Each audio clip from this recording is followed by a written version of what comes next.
My name is Anna. I live in a small town with my husband, Mark. We met 5 years ago. He smiled at me in a coffee shop, and my heart said, "This is the one." Mark is kind. He is calm. I talk too much. He listens. That is how we started. We got married 2 years later. Life felt good, but slowly things changed. After the wedding, we moved into his parents' house. At first, I liked it. His mom made tea for me every morning. His dad gave me books to read. But after some time, they started to change. His mom told me how to cook. His dad said I talked too loud. I felt small. I felt tired. Mark didn't say much. He just said, "Please be patient." One night, I cried. I told Mark, "I can't stay here. They don't like me." Mark looked sad. "They are my parents, Anna." "I am your wife," I said. "What about me?" He didn't speak. That hurt more than any words. I went to bed alone that night. My heart felt cold. The next day, Mark brought me flowers. "I'm sorry," he said. I smiled, but inside I was still hurt. He said, "Let's go out for dinner." We went to our favorite place. We laughed, we talked. I felt hope again. Maybe love could fix this. My parents came to visit. I was happy. My mom hugged me tight. But Mark's mom didn't like it. She said, "Your family is too loud." Mark's dad said, "Why do they stay so long?" I felt shame. My parents left early. My mom looked hurt. Mark said nothing again. I cried again. That night, I packed a small bag. "Where are you going?" Mark asked. "To my sister's," I said. "Don't go," he whispered. "I need space," I said. He let me go. He didn't fight. That hurt most of all. At my sister's house, I cried every night. I missed Mark, but I also felt free. I could speak. I could laugh. Mark sent messages. "I miss you. Please come back." But I didn't reply. Not yet. I needed time.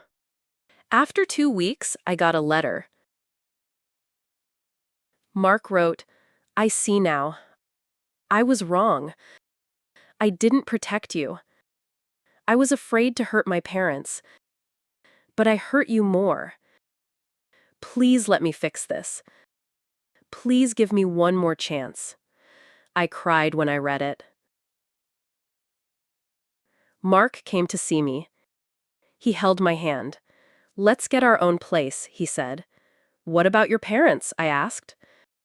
"I talked to them," he said. "I told them I choose you." I looked into his eyes.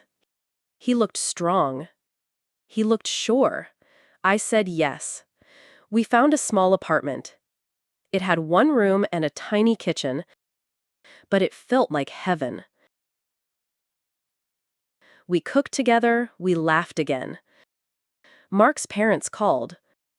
They were not happy, but Mark said, "This is our life." That night, we danced in the kitchen. No music, just love. One day, we got a surprise visit. Mark's parents came. His mother looked around and said, "So small." His father asked, "Is this really enough for you both?" I smiled and said, "Yes, it's enough for love." Mark held my hand. He didn't say sorry to them. He didn't look afraid. I felt proud of him. After they left, Mark sat on the bed. He looked tired. I hate fighting with them, he said. I know, I replied, but we need peace. He nodded. Sometimes peace means distance. We didn't speak much after that, but his silence was different. It was calm, not cold. One Sunday, we stayed in bed late. I made pancakes, Mark made coffee. We watched old movies. We talked about our dreams. He said, maybe one day we can travel. I smiled. Let's start with the next street. We laughed. It was the first truly happy Sunday in months. My mother called. She said, "Are you okay now?" "Yes, Mama," I said. "Mark and I are doing better." She sounded happy. "Come visit us." Mark agreed. We took a bus to my parents. They hugged Mark. My father said, "You're trying." That matters. Mark smiled. I cried a little. Later that week, Mark's parents called. They said, "Come for dinner." I didn't want to go, but Mark said, "Let's try." We dressed nice, we brought flowers. They opened the door. His mother smiled. Not fully, but a little. That was something. Dinner was quiet. Too quiet. Then his mother said, "Anna, this soup is good." I smiled. "Thank you." His father said, "Mark, your apartment is small, but cozy." Mark laughed. "That's a big word for you, Dad." We all laughed. Just a little. But it was real. After dinner, Mark's mom asked me to help clean. In the kitchen, she said, "You make him happy." I looked at her, surprised. She added, "I just didn't want to lose him." "I understand," I said.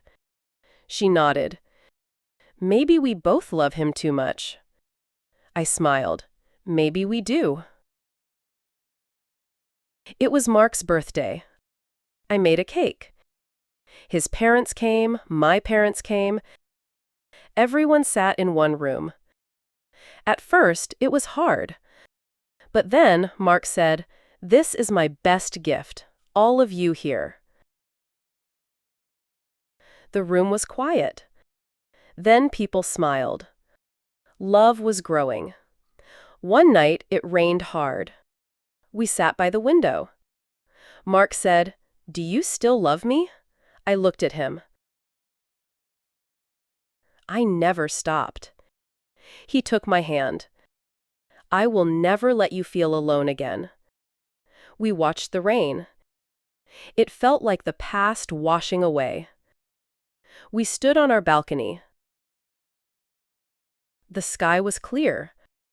"I promise to speak for you," Mark said. "I promise to listen more," I replied. We kissed. It was not a movie kiss. It was a quiet, strong one.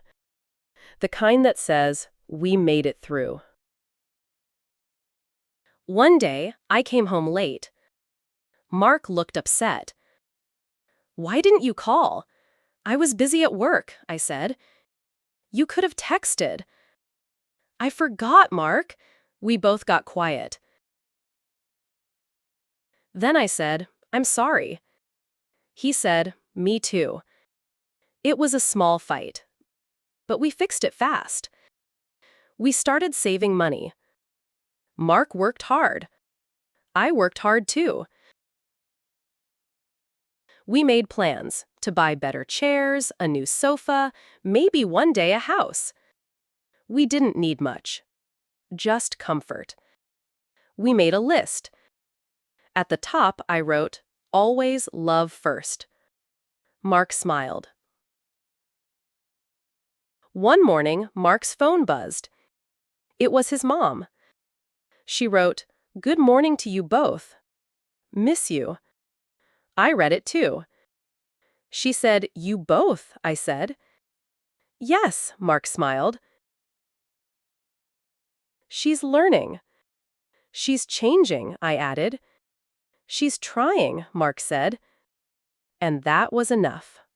We went for a walk in the park. The trees were green. Birds were singing. Mark said, "I used to dream about this." I looked at him. "About walking in the park?" He laughed. "No, about walking with you." I touched his arm. "I used to dream too." I got sick one weekend. Fever, cold, pain. Mark made soup. He stayed up at night. He said, "You took care of me before. My turn now." I smiled weakly. "You're not bad at this," I whispered. He kissed my forehead. "I learn from the best." One day I got a call. "We want to hire you," the voice said. I jumped up. "Mark, I got the job." He hugged me tight. "We will celebrate," he said. I looked at him. "We already are. Every day." But yes, we still got cake. We looked at old photos. Our wedding. Our first home. Sad faces, happy faces. Mark pointed, "This was after our big fight." "But we smiled anyway," I said. "Because we knew," he replied. "Knew what?"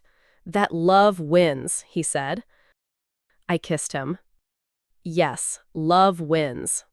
We had dinner at our apartment. Both families came. His mom helped in the kitchen, my dad joked with Mark. My sister brought juice. His father brought music. People laughed. No one shouted. Mark whispered, "I never thought this was possible." I held his hand. "Me neither. But here we are." I held a small box in my hand. Mark opened it. Inside was a tiny baby shirt. He looked at me. "Are you?" I nodded. He cried. I cried. Then he laughed. "I'm going to be a dad." We hugged for a long time. The baby came in winter. We named her Lily. Both families came to see her. They brought toys, food, and love. His mom held Lily and said, "You are our joy." My dad said, "She has Anna's eyes." Mark smiled and whispered, "She also has our story." Lily cried a lot. We slept a little. Mark walked with her at night. I sang songs softly. We were tired, but we were happy. "This is love in a new form," Mark said one night. I nodded. "And she is half you, half me." "She is all heart," he said. One morning, Lily smiled. Mark was holding her. "Did you see that?" he shouted. "Yes," I laughed. "She smiled at you." We took 100 photos. We sent them to our families. Everyone replied the same. "She is beautiful." She really was. Our days were now full of baby bottles, little socks, and lullabies. But we still found time for each other. One night, Mark made tea. I made toast. We sat in silence and held hands. "This is enough," I said. "This is perfect," he replied. We went to the park with our families. Lily sat in a small chair. Everyone brought food. Mark's mom held Lily. My mother fed her. Mark's father and mine talked like old friends. Mark looked around. We built this, Anna. I smiled. Yes, from pain, we made peace. At night, I rocked Lily in my arms. Your daddy and I had a hard start, I whispered. But we never gave up. We loved, we fought, and now you're here. She blinked slowly, then smiled. I'll tell you our story one day, I said. She was already dreaming. One evening, Mark took me to the old coffee shop where we met. A small note was on the table. It said, "Thank you for choosing me." I looked at Mark. He was smiling. I'd choose you again, I said. He kissed my forehead. I'll never stop choosing you. I started writing in a notebook. I wrote about our fights, our tears, our love. I wrote about Lily. Mark read the pages. He said, "You wrote our hearts." "It's not finished," I told him. He said, "No, it's just beginning." Mark's parents visited. They brought a gift, a photo of us on our wedding day. His mom said, "We were hard on you, Anna, but we see now." His dad added, "You made our son strong." I smiled, and he made me brave. They hugged me. This time, it felt real. We sat together, watching Lily sleep. "What do you want in the future?" I asked. Mark said, "Just this. More days like this." Even with the hard parts? He nodded. Especially with the hard parts. I kissed his hand. Then I want the same. We had storms, we had silence, we had pain. But we also had patience, love, and hope. We didn't run away. We held on. Now we have peace, laughter, and family. And every day we choose each other. Because love isn't easy, but it's worth everything.